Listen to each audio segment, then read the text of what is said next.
Welcome to the RPI Tech Talks CloudSuite Series. CloudSuite 128 for Infor GHR Multi-Tenant Payroll.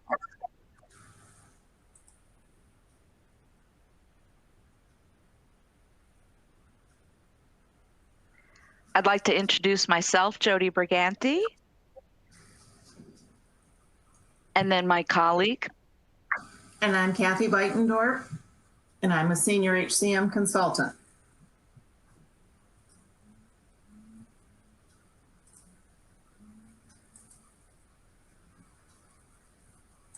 Today we're going to talk about Infor GHR Multi-Tenant Payroll. And the topic we're going to discuss today is HR payroll to finance and AP vendor interfaces. The Myrtle Beach implementation, which Kathy led, was a great experience for everyone involved. And there were some lessons learned, and Kathy would like to take us from payroll close to posting payroll to financials, through to interfacing to the financials, and then we'll cover interfacing the invoices to accounts payable.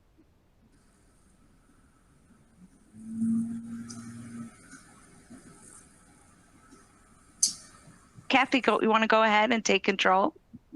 I can do that. So,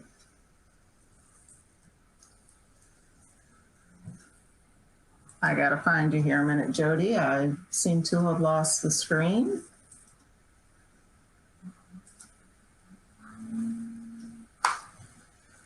There it is.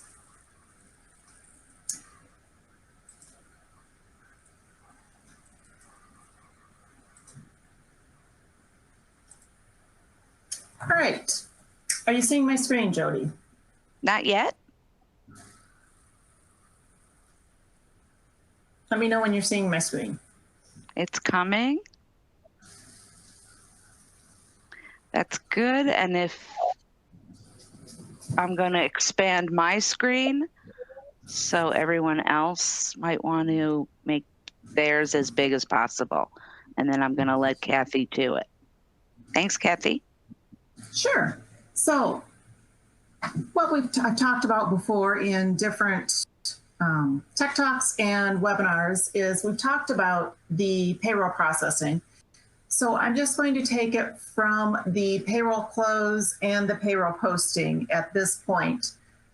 So what we have is over here as a payroll administrator, down here in the cycle processing, I've already mocked up an employee and we've walked him through the calculate payments and we printed their payment. And right now, if we would go and look at the payroll close, I've ran it in the draft. So if we go over here and look at payroll distributions, the distributions that are sitting out here for, and I'm just going to sort on the general ledger date of 5/14.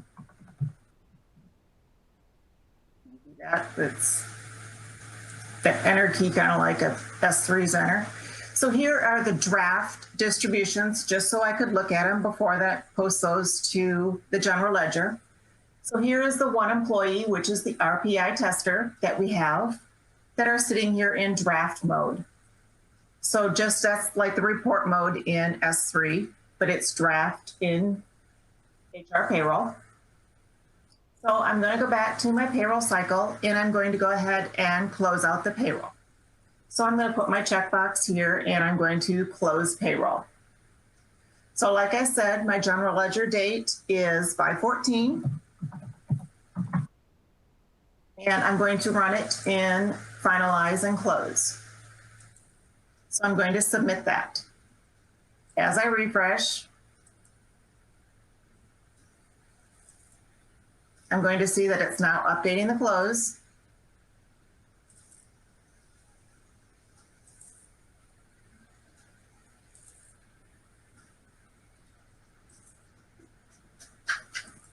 And as it's updating, you're seeing over here in the post, I'm going to have it unposted.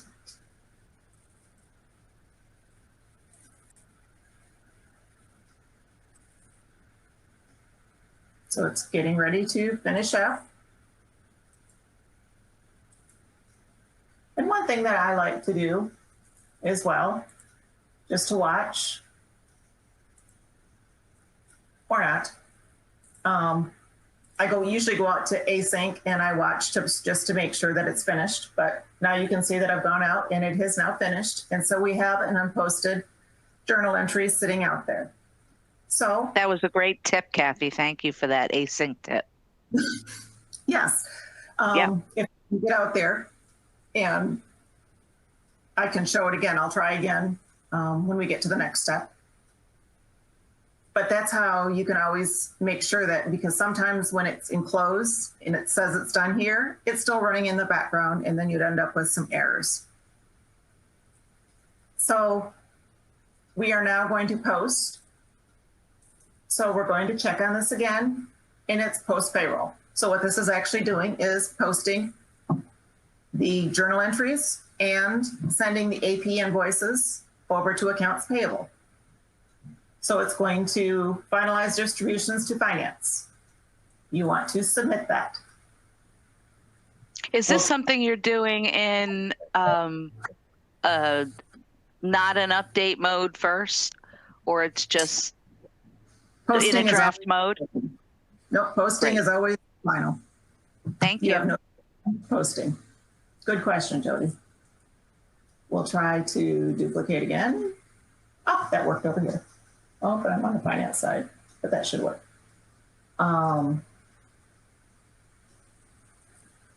go back. So async.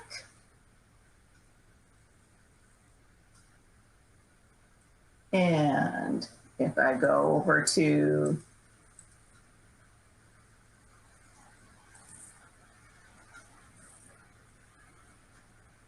view, and if I scroll down to, or if I search for payroll,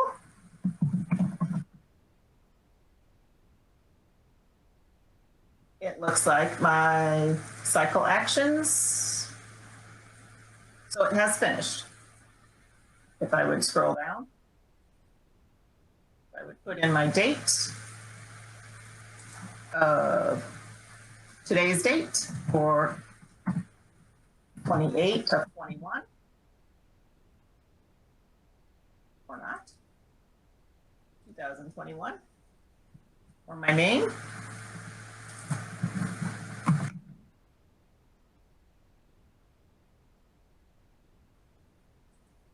And it's always at the bottom. So my payroll distribution finalized is finished. So I can Do you need a special role to be in CloudSuite Finance in async? You need a special role to be in async. Yes. Thank you. So now if we go over here and if we look at our finance interface, you can see today we have an interface that went over to finance, to the GL. So the run group for the GL, this is the run group. And you can see down here, we have the posted journal entries and we have the payables import. So here is my vendor that I paid. Here is the distribution. And if they have any comments, these are the comments that will be passed over into the invoice on the comments.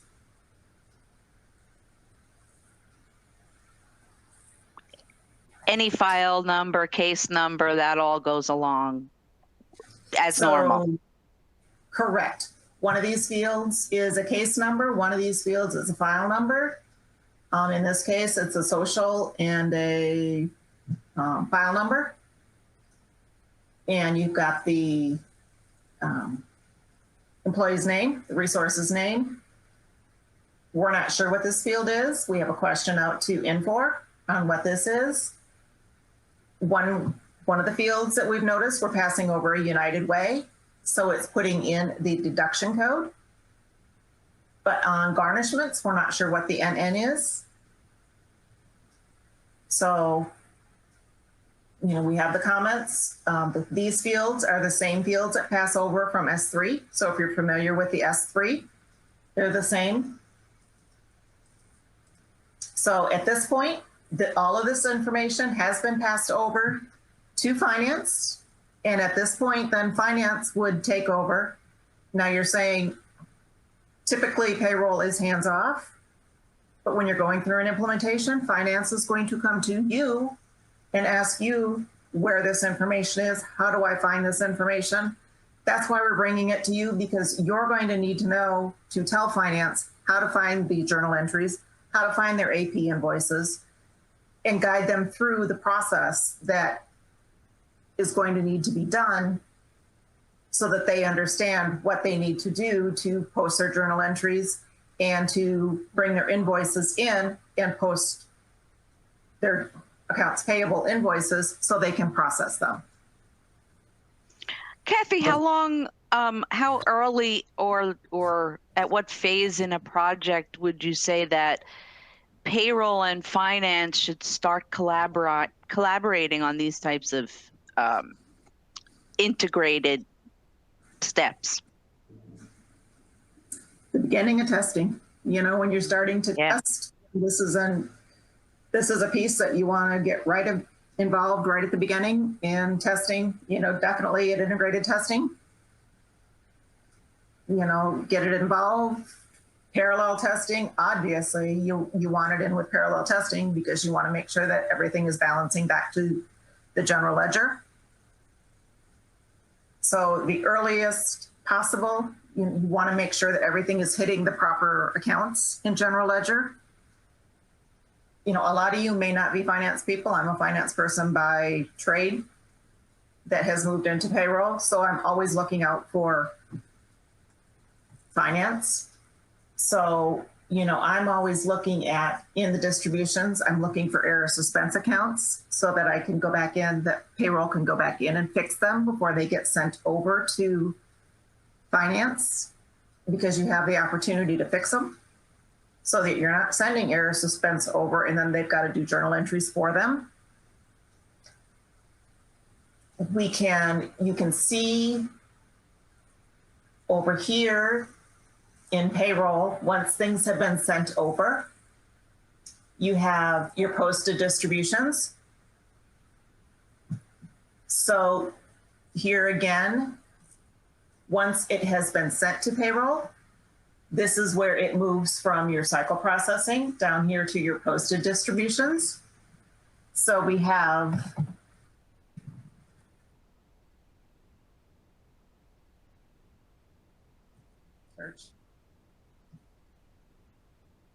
our posted distributions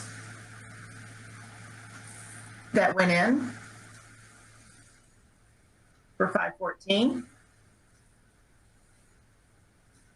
and 520 and 528. Sorry, I just did 528. So we've got 528 and 514. Then we have garnishment history. So in garnishment history, this is a new that just came out with the CU. So I would show you garnishments withheld, but there is employee information in there, so I don't want to show you that tab. But this garnishment, posted garnishments, this is now a new report that came out with the CU for posted garnishments. So now as you run, this is going to start to populate with posted garnishment information, which Myrtle Beach was very excited this week, because now as they send the garnishments over to accounts payable, she was having to run a ISD to give them garnishment information. Now she can just download this information and send it over to accounts payable as well so that they can balance the checks. So she was very happy to have this information as well. That's just came out in the April CU, is that right? That is correct. Great. That's correct. Immediately useful. That's wonderful. Yes, she was getting ready to run her ISD today, and I gave her an update of everything that happened with the April CU, and so she was happy to have that information. So, Jody, if you want to take it back and go on to the next part of the slide, and then we will move on to the next steps of going into finance. Okay, so. Let me stop sharing here. Yeah.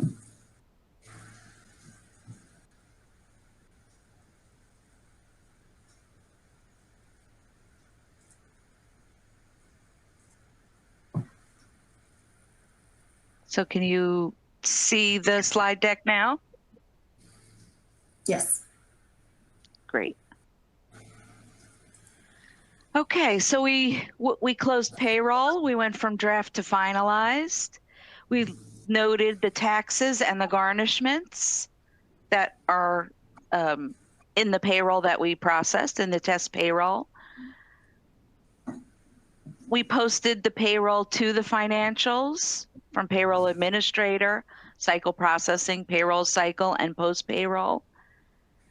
We interface to the financials. So in financials, Kathy's going to take it and go to global ledger and processing, transaction interface, and transaction interface.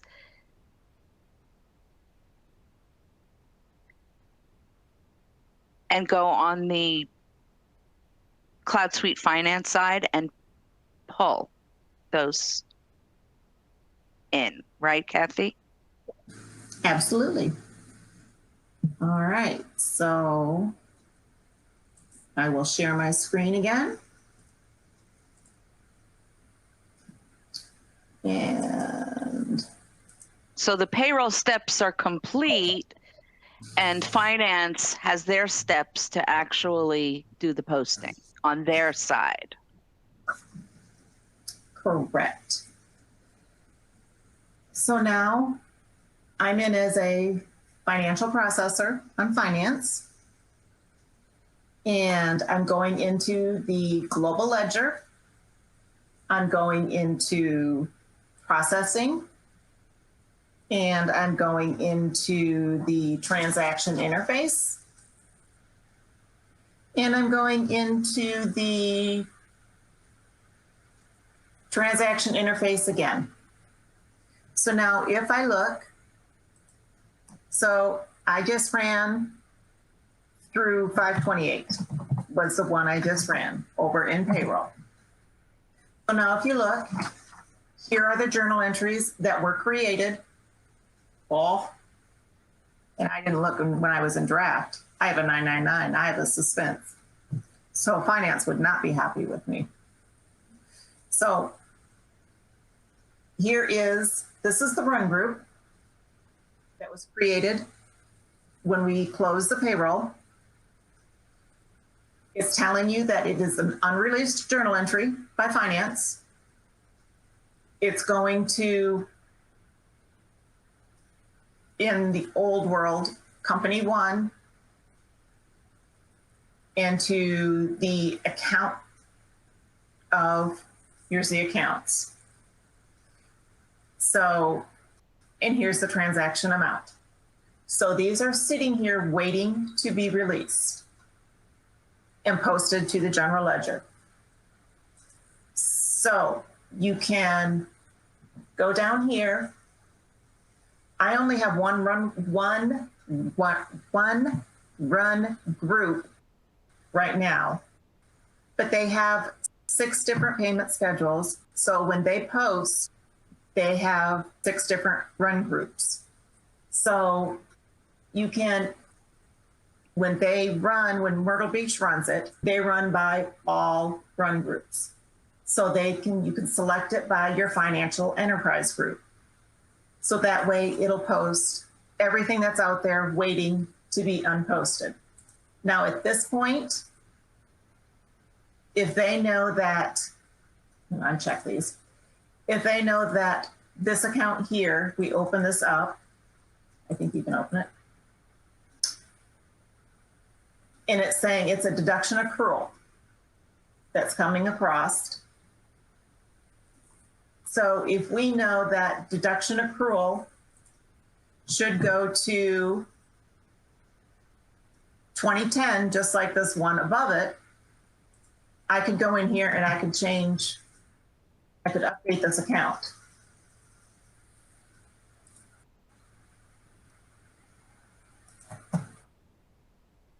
And save it. So they wouldn't have to do a journal entry and move it around. They can change it directly here in the interface. Very proactive.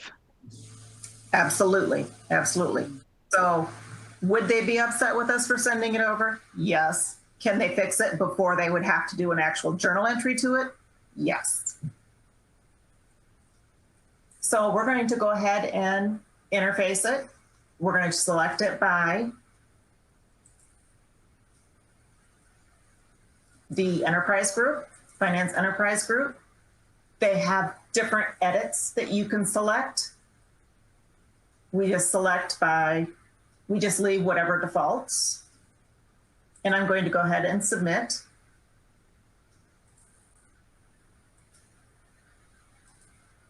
And if I did it right, because mind you, I don't know financials on this system, it should be processing.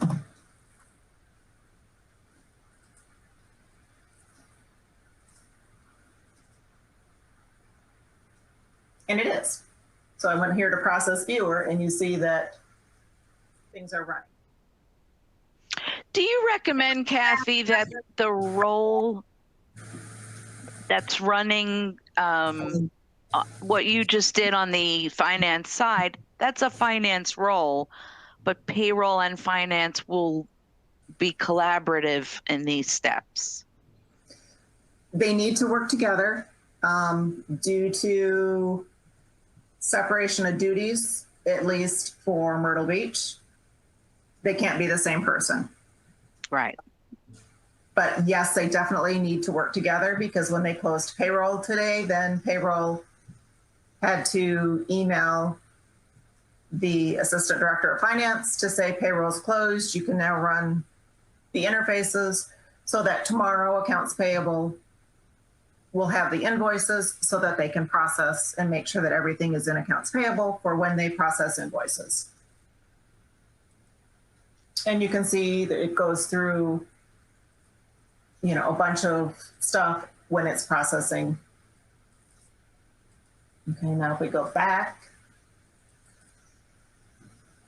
the transactions are gone and they are posted. And I'm not going to go show you where they posted to, because like I said, I'm not a finance person. Right. This is what I know how to do in finance. So great.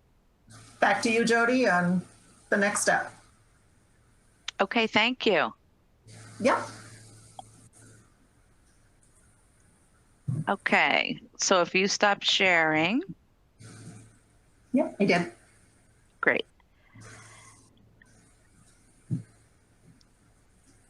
And so we would also like to invite you all to the East Coast, West Coast Mega Users Group meetings. Jody, we still have AP to do.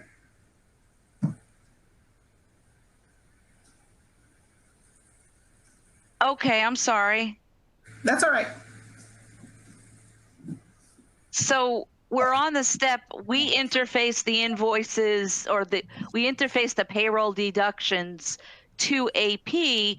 Now AP has to do their part and take those deductions from payroll and turn them into vendor payments. So Kathy, I'll let you take it now. Perfect.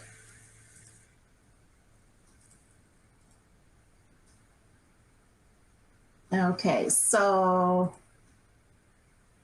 now I'm going to make myself accounts payable. I'm going to still stay in as a financial processor. I don't see your screen yet. You don't see it yet? Perfect. Oh, wait.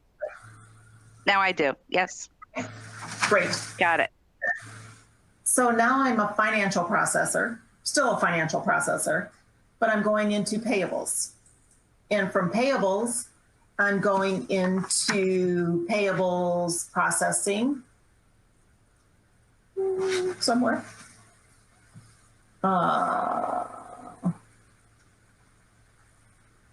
Did I miss it?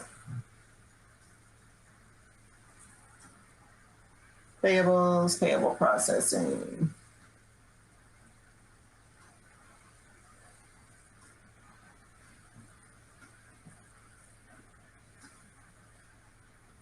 Where did it go? Oh, process payments, maybe? Yeah. Run processes. And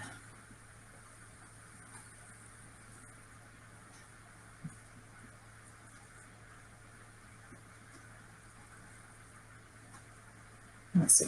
Finance, payables, payables processing, run processes. Okay. And then payables interface invoice. Like I said, there it is. And then interface maintenance. Okay.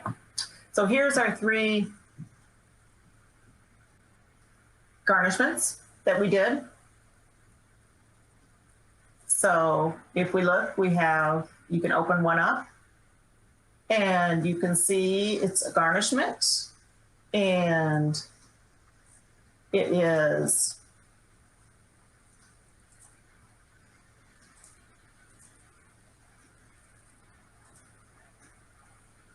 so it's $100 and you can see the comments. So if you look at this comment, that's at NN. That was for RPI tester. And there's his information there. And this was for, I don't know what. So we're trying to gather that information from Infor. So when we gather that information, if you're interested in it, you can let us know. So again, this one as well. This one is a little bit different than what the general ledger one is. So this one does not have, this one has the 3 different run groups. This one does not have like the general ledger where you can interface by the financial enterprise group. This one you have to put the different enterprise groups in. So this one, I'm just going to take and I'm going to copy this enterprise group. I'm going to put it in here. And the other thing this one you have to do is you have to put your last year end date in it. So it'll be 12/31/2020. Then I'm going to go ahead and I'm going to submit it. So now what this one is doing is that is releasing this one for payment. So this will put this into accounts payables queue, and this will release it for payment. So each time they do this, they're going to use that last year year end date. They have to put in a last year end date. Yep. Great. Thank you. Yep.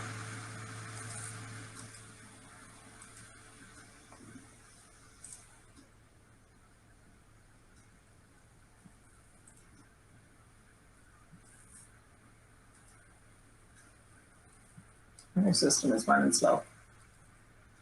And is at 6:11. Yeah. So that's what you'll have to do for, I'll stop sharing. So that's what you'll have to do for accounts payable. So each run group and the last year end date, same thing, you would submit it and then that releases it for payment for accounts payable. So Thanks, Kathy. yep, back to you. Okay. So I'm just going to confirm that you were on slide 304. Can you see that, Kathy? Yes, I can. Okay. So now I'll just open it up for questions. Before we do that, we'd like to encourage you all to join us at the East Coast, West Coast Mega Users Group. We'll be presenting along with Myrtle Beach and their financial analysts, and we're going to go over some lessons learned from that go live and talk about their successful and